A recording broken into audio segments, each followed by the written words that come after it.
Assalamualaikum warahmatullahi wabarakatuh. Om Swastiastu, Namo Buddhaya, salam sejahtera untuk kita semua. Perkenalkan, saya Sela Putri Arbi, SDS, M.Hum, dosen tetap studi animasi Politeknik Multimedia Nusantara. Saat ini, saya sedang mengikuti tahap penyusunan dokumen pernyataan diri dosen dalam unjuk kerja Tridharma Perguruan Tinggi atau PDD UKT-PT, sertifikasi dosen yang diselenggarakan oleh Kementerian Pendidikan Tinggi, Sains dan Teknologi RI tahun 2026. Mata kuliah yang saya ampu dan sesuai dengan bidang keilmuan saya, yaitu Art dan Desain dan Sosio-Humaniora, adalah Digital Painting dan Illustration dengan kode mata kuliah AG222. Mata kuliah lanjutan ini ditujukan bagi mahasiswa semester 3 dengan bobot 3 SKS yang fokus pada penguasaan teknik ilustrasi digital menggunakan perangkat lunak ilustrasi digital seperti Adobe Photoshop, Clip Studio Paint, Krita, dan masih banyak lagi. Juga penguasaan penggunaan hardware berupa pen tablet atau drawing tablet. Dalam mata kuliah ini, mahasiswa akan mempelajari prinsip dasar digital painting, seperti pemahaman digital drawing fundamentals, line art and cleanup technique, teori warna, pencahayaan, tekstur, komposisi, perspektif, gaya ilustrasi yang bertujuan untuk storytelling dan pembuatan konsep art. Mahasiswa juga akan mengembangkan kemampuan eksplorasi gaya visual, workflow profesional dalam produksi visual art yang mendukung pembuatan aset visual untuk animasi, game, komik, maupun media interaktif lainnya. Bahasa pengantar utama mata kuliah ini adalah bahasa Indonesia.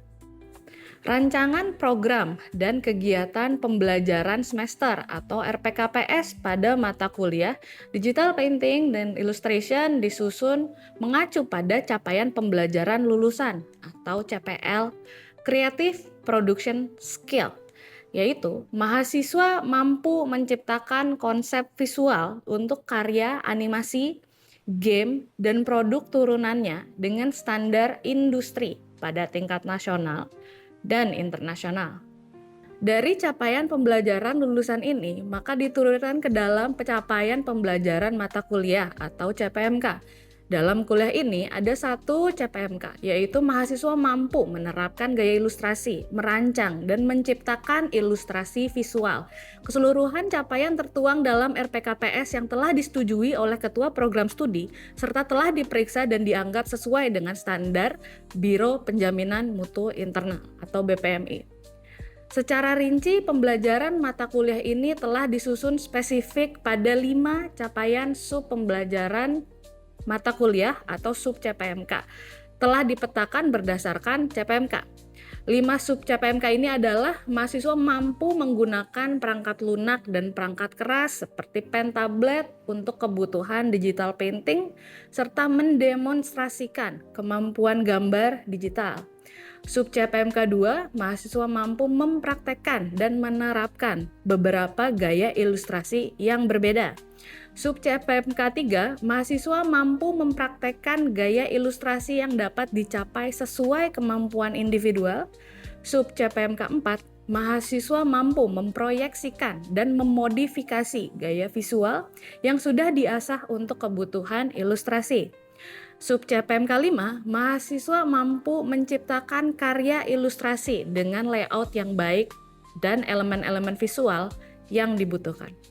Pertemuan untuk mata kuliah ini dilaksanakan sebanyak 16 kali dengan rincian 14 kali pertemuan tatap muka dan 2 kali evaluasi atau ujian, yaitu evaluasi tengah semester pada pertemuan ke-8 dan evaluasi akhir semester pada pertemuan ke-16. Materi tersebut diterapkan mahasiswa ke dalam serangkaian karya praktik, mulai dari ilustrasi hewan atau animal illustration, gaya komik Amerika atau American comic, gaya manga dan manhwa, ilustrasi makhluk mitologi atau mythical creature, hingga puncaknya berupa proyek besar penyusunan artbook yang memuat karakter, environment, key visual, dan cover.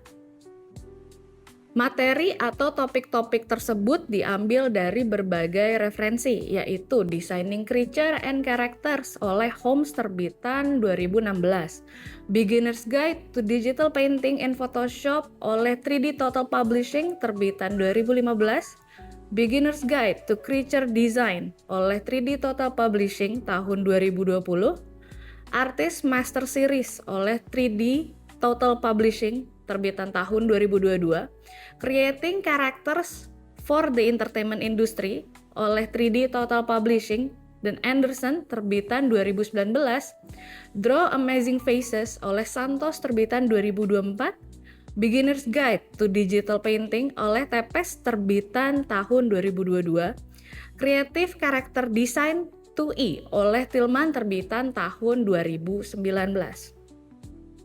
Hal ini dilakukan agar mahasiswa program studi animasi memiliki keilmuan yang sesuai dengan kebutuhan industri kreatif, baik di tingkat nasional maupun internasional. Metode pembelajaran pada mata kuliah ini menggunakan pendekatan student-centered learning yang bertujuan pada flipped classroom, di mana mahasiswa didorong untuk mempelajari materi teknis secara mandiri sebelum seksi praktik di kelas.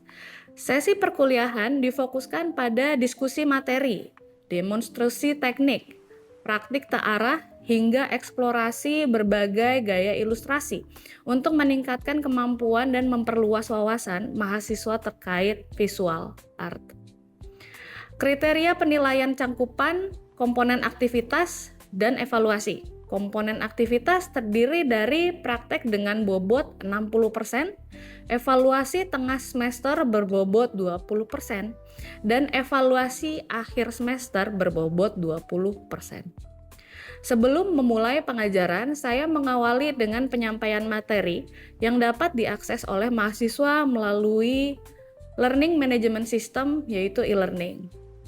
Untuk menciptakan student-centered learning, kelas dilakukan secara dua arah atau interaktif, diikuti dengan tugas, baik dalam bentuk forum, diskusi diakhiri dengan umpan balik yaitu tugas individu. Seluruh rincian dan rencana pembelajaran hingga materi presentasi dapat diakses oleh mahasiswa melalui Learning Management System, yaitu elearning.mnp.ac.id. Dalam video ini, saya akan menyajikan video proses pembelajaran yang dilaksanakan untuk mata kuliah Digital Painting and Illustration dengan kode AG222 dengan materi Color Theory and Illustration Styles. Selamat menyaksikan. Selamat siang teman-teman. Yang masih main, tolong dihentikan kegiatannya ya. Kita masuk ke pertemuan ke berapa sekarang? Berapa ayo? Pertemuan ketiga. Fokus buat materi minggu ini itu ada di color theory dan style ilustrasi. Color teorinya nyambung sama minggu kemarin ya. Class rules masih sama, absen. Gunakan sebaik-baiknya. Kalau misalnya udah 4, kalian harus mengulang tahun depan atau semester depan. Lalu tugas, kalau misalnya terlambat akan ada -2, tapi kalau misalnya kalian mau revisi akan dibuka sampai ke pertemuan 14. Lalu sikap seperti biasa ya, plagiarisme, manipulasi, meniru tanda tangan dan segala macam. Penggunaan AI juga ya, kalau misalnya mau pakai silakan pakai, tapi kalau ketahuan silakan mengulang tahun depan. Jadi kalau mau pakai AI yang jago, jangan ketahuan. Atau ya jangan pakai aja sih. Lalu absensi tanpa keterangan itu biasanya tidak ada pemutihan, jadi tolong diperhatikan baik-baik. Untuk class rules masih perlu dijelaskan atau tidak? Jawab dong. Ini jadi diskusi aja ya, kalau nggak jadinya boring banget kelasnya. Proporsi ETS dan EAS nggak tahu di kelas lainnya, tapi di kelasku itu tugas ada 60%. Apakah boleh ada nilai susulan? Biasanya kalau misalnya memberikan surat keterangan. Lalu evaluasi, apakah bisa susulan? Biasanya kalau misalnya ada surat keterangan, tapi yang mengurus itu bagian akademik dan kemahasiswaan. Proporsi ini sudah bisa dimengerti atau tidak? Bagian A harus berapa, A minus harus berapa. Sayangnya tidak ada A plus ya, karena kesempurnaan hanya milik Tuhan.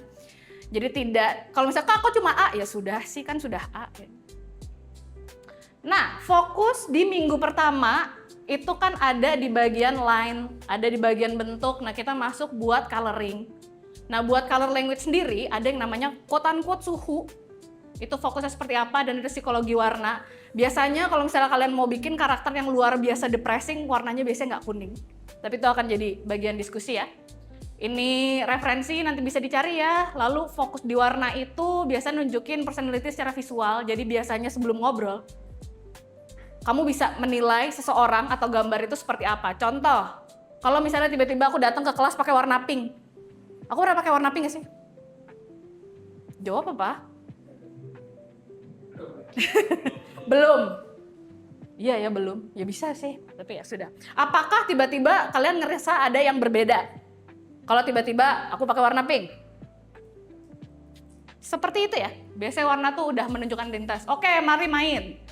Yang kiri, ada yang tahu apa? Taunya dari mana? Kumis. Tahu dari mana kumis? Taunya dari mana? Warnanya. Yang kiri, paling kiri? Sebelahnya? Sebelahnya lagi? Toad. Dibaca apa ya? Toad? Toad? Yang mushroom. Paling kanan? Bagian kanan. Tahu dari mana?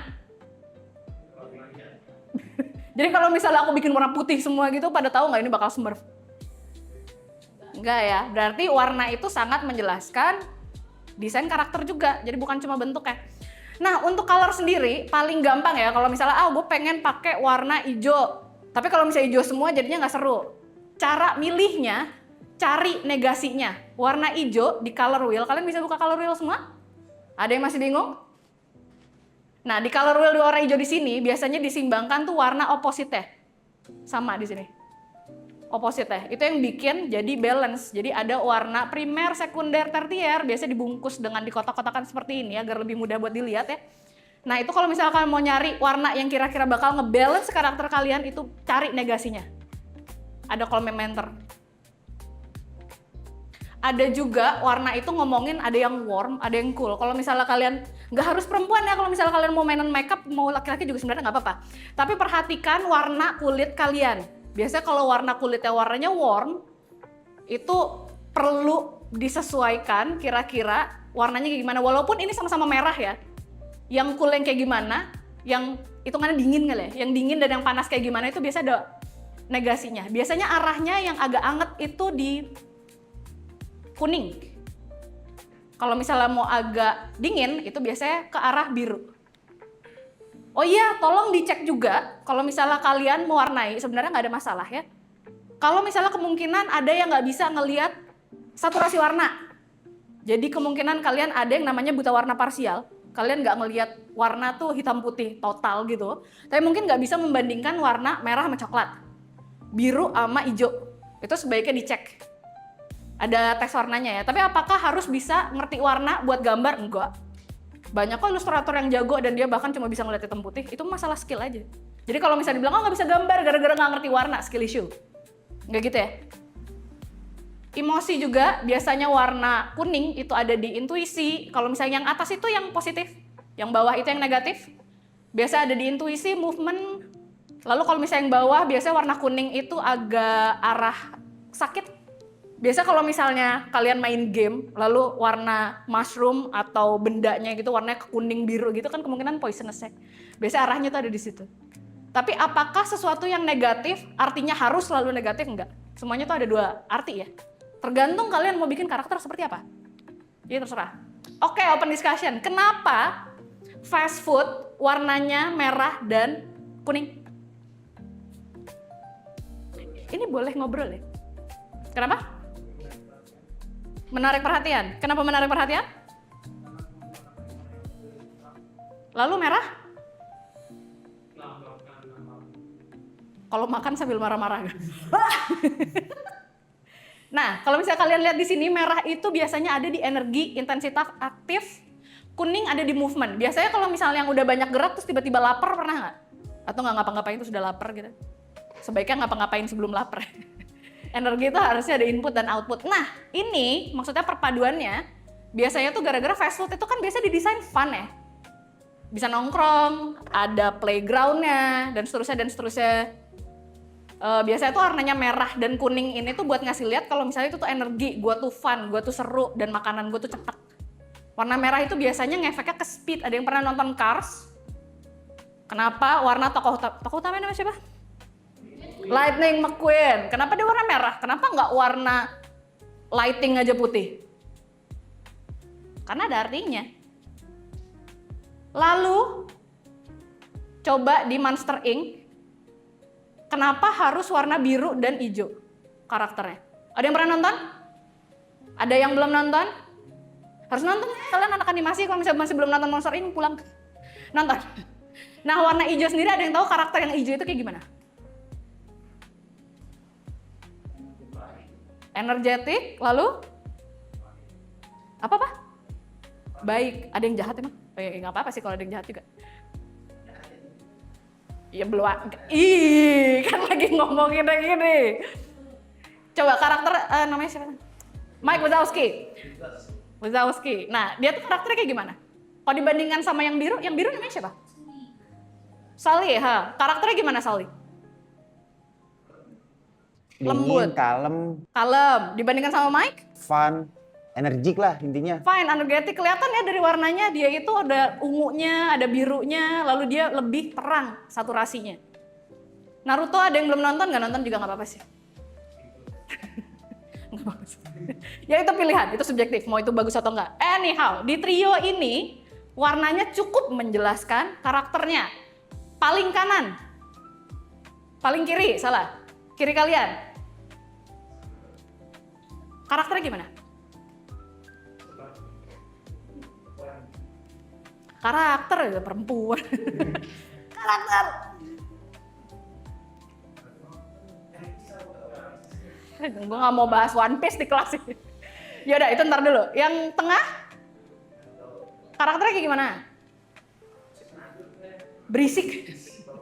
Berisik, bawel, energetik. Yang paling kanan? Cool, Oke, terus? dia nonchalant. Gue gak suka banget kata-kata nonchalant. Tapi yaudah, nonchalant. Terus? Ada lagi? Edgy. Edgy itu apa sih? Karakter edgy itu apa sih? Nggak tahu, kita beda generasi ya, mungkin ada part yang gua nggak paham nih, tolong coba jelasin. Yang edgy itu yang kayak gimana? Ada karakter yang di sini selain Sasuke edgy nggak? Sully itu kan edgy atau nggak? Nggak. Oke, berarti gue perlu belajar lagi ya, edgy itu apa. Lalu karakter paling kanan, Frozen, perbedaan warnanya jelas? Sifatnya sendiri gimana? Anna itu digambarin secara ekstrovert, lebih terbuka gitu, sementara Elsa biru karena dia lebih ke introvert gitu. Anna lebih ekstrovert, Elsa lebih introvert. Dari warnanya sendiri kelihatan ya. Mungkin bentuk matanya juga, tapi itu pembahasan di pertemuan selanjutnya. Open discussion, kalau seandainya, udah pernah nonton belum Inside Out?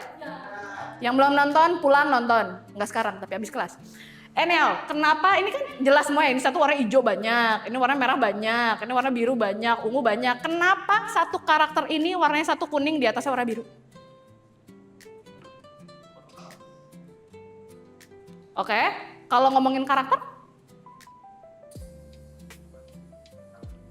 dia fun. Tapi kenapa ada birunya? Kenapa nggak semua kuning?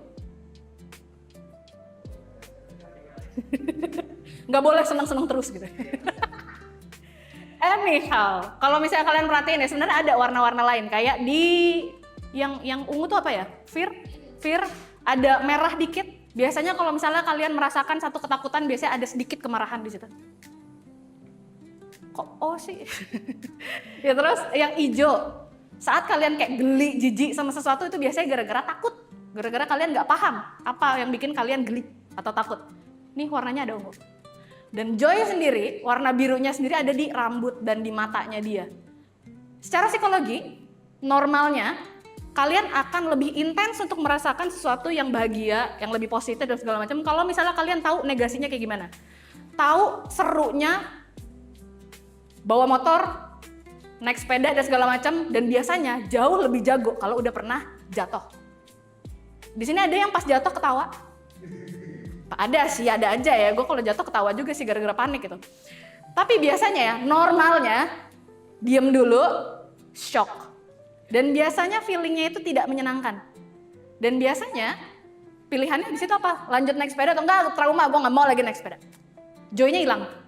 Tapi buat ngomongin joy ya, untuk merasakan kebahagiaan atau senang gitu, biasanya ada sisipan melankolisnya, sedihnya, dan seterusnya. Nonton ini film bagus banget BTW. Tapi sebaiknya nonton seumur hidup sekali aja sih ya. Bikin nangis. Oke, illustration wise, ada banyak style. Ada yang pernah baca manga, Jepang, Shonen Jump, Naruto, One Piece juga dia. Kenapa One Piece sih? Saya One Piece apa lagi? Lalu manhwa, ada yang pernah baca komik, gue nggak rasis ya, Cina atau Korea, itu cuma sebutan aja, kayak gitu. Apa? Manhwa itu apa? Oh kirain ada sebutan baru, tapi manhwa ya berarti. Oke. Apakah kalian notice stylenya berbeda? Coba lihat di sini. Ini tuh biasanya emang ada kelompok yang ngikutin, yaitu kadang ya kayak manhwa. Manhwa itu biasanya lebih ke dekoratif. Itu di apa sih? Biasanya Korea, Cina, Asia yang kayak gitu-gitu. Lalu ada Jepang yang biasanya lebih simple tapi warnanya tuh lebih vibrant. Lalu ada American yang biasanya tuh lebih semi-realis. Itu macam-macam ilustrasi. Lalu ada American comic, all muscle dan segala macam. Entah kenapa orang-orang suka pakai baju-baju ketat ya. Anyway, mungkin karena biar mudah bergerak, silahkan dieksplor. Terserah. Nah, American comic sendiri fokusnya tuh biasanya garisnya tebel. Mungkin karena biar gampang di grading, tapi itu masalah teknis lagi. Lalu detail anatominya biasanya cukup jelas ya, dari muscle-nya, mukanya dan segala macam. Atau mungkin karena kebanyakan mukanya tertutup, makanya anatominya jelas. Another discussion, bisa tinggal dicari sendiri ntar. Lalu fokusnya biasanya ada di dramatisasi. Kalau nggak ada, ekspresinya tuh cukup ekstrim, atau posenya tuh dia nggak mungkin cuma T-pose doang nggak, atau cuma berdiri doang nggak. American comic itu biasanya lebih eksploratif. Anatominya serius, storytellingnya juga biasanya ada di gestur. Jadi bisa aja kalau misalnya kalian baca komik American gitu udah 2 page, misalnya cuma bam, karena emang fokusnya di gestur. Tugas, cari referensi American comic. Aku nggak tahu ya, mungkin karena referensiku kurang banyak juga, tapi yang aku tahu itu cuma ada Marvel dan DC. Tapi kalau misalnya kalian dapat lagi juga silakan. Lalu gabungkan ke dalam satu PNG atau bisa PDF ya. Lalu pahamin, entah kalian boleh pakai ini ya, Photoshop atau Clip Studio Pad atau Krita. Lalu coba cek saat solid color, berarti kan brushnya jangan yang terlalu soft. Softnya nanti kalau misalnya udah masuk ke detailing. Coba perhatikan teknik blockingnya. Apakah karakter boleh OC? Boleh. Tapi stylenya yang begini. Kalau OC tiba-tiba jadi anime gitu, kayak jangan ya. Ini American comic dulu. Lalu jangan bikin ekstrim close up. Kalau misalnya ekstrim close up tapi aku mau ekspresif banget dan ada keringetan dan segala macam. Yang dicari gestur. Buat tugas ini specifically yang dicari gestur. Lalu hanya menerima Photoshop, Studio Paint dan Krita, raw file dikumpulkan, PNG file buat karya kalian yang udah diekspor, lalu referensi. Jadi total ada 3 file. Penamaan, jangan lupa NIM dulu, jangan nama dulu, NIM dulunya, biar gampang dicari. Kadang-kadang susah nyari, kan yang kunilai nggak cuma 1 orang ya. Lalu tugasnya spesifikin, kasih, biar nggak ketukar-tukar. Untuk tugas ada pertanyaan dulu atau enggak? Aman? Oke.